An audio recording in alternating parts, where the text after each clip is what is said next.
আমি আর বসে থাকতে পারলাম না, কারণ আমি তিনটা কন্যা সন্তানের বাবা।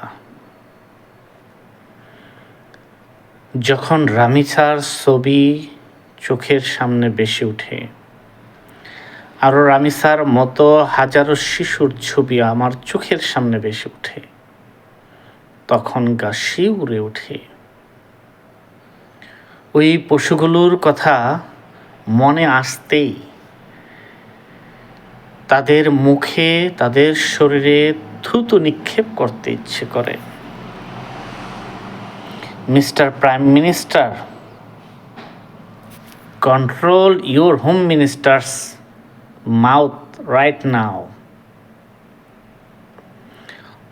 or please replace him immediately if you want to continue your tenure and want to finish your tenure.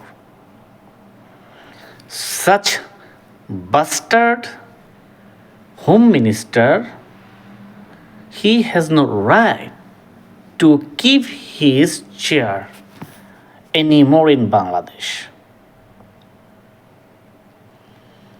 He is telling against the fiqh. He is telling against the Quran. He is telling against the rules of Islam. Though he is a Muslim by name. So, please replace him immediately. যা বলছিলাম, ওই রামিসার মুখগুলো দেখলে আমার মতো পিতার বুক কেঁপে ওঠে। আমি শান্তিতে ঘুমাতে পারি না। আমার মতো আরও লাখো হাজারো পিতা ঘুমাতে পারে না। কোন সমাজ ব্যবস্থায় আমরা বসবাস করছি? যদি কুকুরকে কুকুর না বলি, তাহলে আমি মানুষ থাকব না। ওই কুকুরের বাচ্চাগুলোকে প্রকাশ্যে শরিয়া আইন অনুযায়ী ইমিডিয়েটলি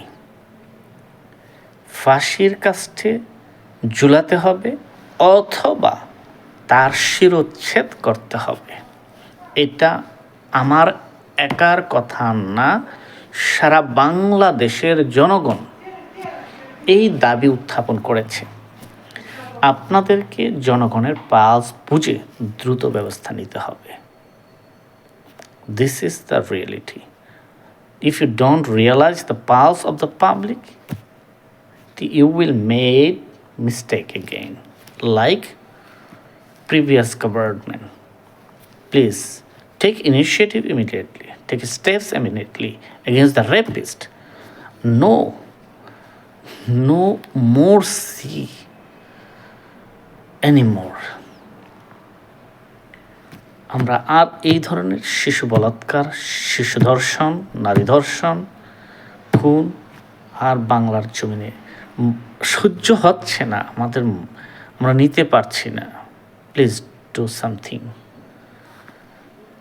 আপনি যথেষ্ট প্রশংসা করিয়েছেন ইতিমধ্যে। আপনি এই রেপিস্টদের বিরুদ্ধে এবং এই আইনটাকে দ্রুত সংস্কার করে শরিয়া আইনকে রিপ্লেস করা হোক। রেপিস্টদের শাস্তি প্রকাশ্যে শিরচ্ছেদ, এই আইন বাস্তবায়ন করা হোক বাংলার জমিনে।